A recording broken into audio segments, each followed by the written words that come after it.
alerts wailing early across Ukraine, including in the capital Kyiv. 5 people reported killed in strikes in the southern city of Mykolaiv, while a 6th died in Zaporizhia, in an attack that wounded more than a dozen others. That after a weekend that saw 145 drones launched at Ukraine overnight, Saturday into Sunday, more than in any single night during the conflict. The latest escalations as reports have emerged of the US President-elect Donald Trump speaking by phone to Russia's Vladimir Putin, urging him not to escalate the conflict. Well, let's hear now from our Ukraine correspondent, Gulliver Cragg in Kyiv.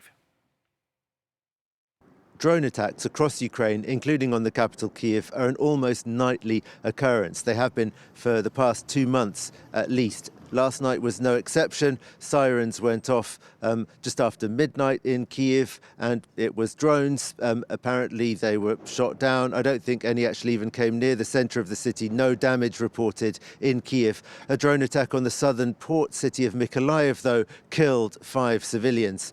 Last night, though, Ukrainians were taking the air alerts more seriously, perhaps, than usual, because there had been reports in the evening that Russia might be preparing a massive missile strike, not drones, but long-range cruise missiles. And that's something that Ukrainians have been fearing, because there hasn't been one for some time, though people believe that the Russians are stocking up on missiles to prepare another massive attack. Security specialists said that the Russians' behavior yesterday evening indicated that they were preparing for a big missile strike, and then it was in the early hours of this morning that reports came in that the Russian planes had taken off from bases near the Caspian Sea and were preparing to fire those missiles. Kyiv city authorities even reported that the missiles had been fired and were in the air. But it turned out to be a false alarm. The planes hadn't fired the missiles. It was a bluff. They imitated firing them and then returned to their bases.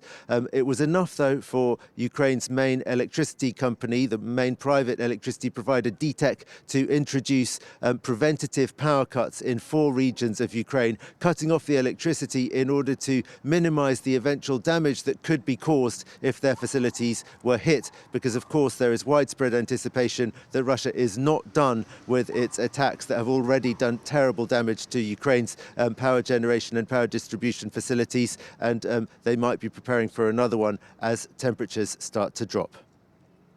Gulliver Cragg there, our Ukraine correspondent.